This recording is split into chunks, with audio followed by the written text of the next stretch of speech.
going to try this using derivatives to find velocity given position. The position of a free-falling object under the influence of gravity can be represented by the equation. And here's this equation, and the reason I'm willing to write this equation is because this equation is going to be used over and over and over again.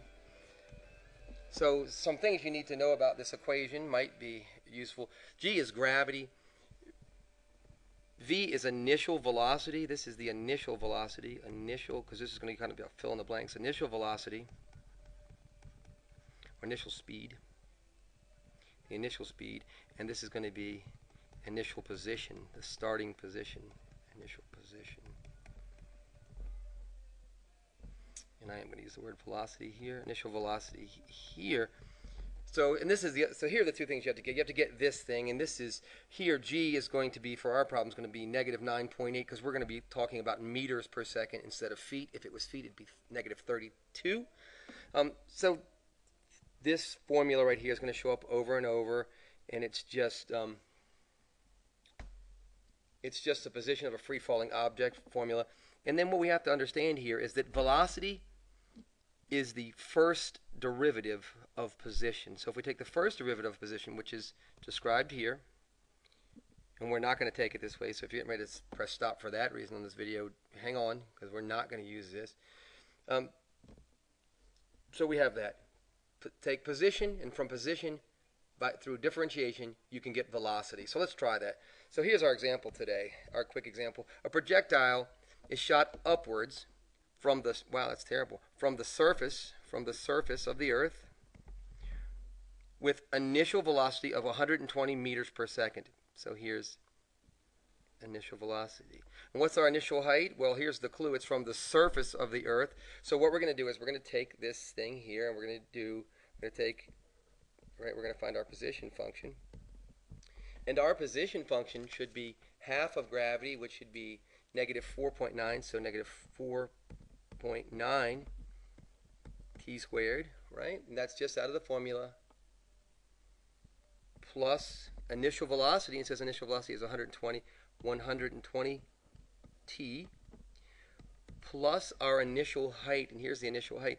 But our initial height, we know, is the surface of the Earth, so we'll call our initial height 0, and that just goes away. All right? So for all the crap that we went through at the beginning of the video, we're frankly almost done, because what we're asked here is, what is the velocity after 5 seconds and then after 10 seconds? So what we're going to do is we're going to take this, right? This is our position, right? So this is position. And the first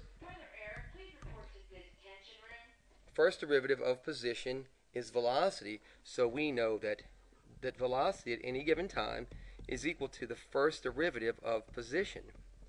Therefore, we're going to take the derivative here. So 2 times this is negative 9.8 t, right? And the first derivative of 120t is just plus 120, isn't it? Okay, so then we want to know, well, what's the velocity after 5 seconds? Well, then we want velocity at time is equal to 5, and that's negative 9.8 times 5 plus 120, and that is equal to 71 meters per second. All right, that's just the math of it there. And then the same thing here. This is a really simple example, but this is a great place for us to start. So what's the velocity after 10 seconds? Well, it's negative 9.8 times 10 plus 120 is equal to what? So it seems to have sped up or slowed down. Right, it seems to have slowed down. At 5 seconds, it was going 71 meters per second. So the velocity now is 22 meters per second. So, okay, that's pretty much the end of what I wanted to talk about. Just want to go back and reiterate just 2 things really quickly. Please stay with me just another second. When we're trying to get to these velocity problems, velocity and position problems, this is the genesis of that, right? This is where all this starts, is here, and you kind of have to be at peace with this, right? If we have position, we can take the first derivative and we can find velocity.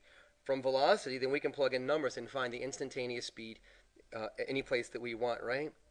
So, okay, I think we have this. Please, I'd love to hear your comments. Ciao.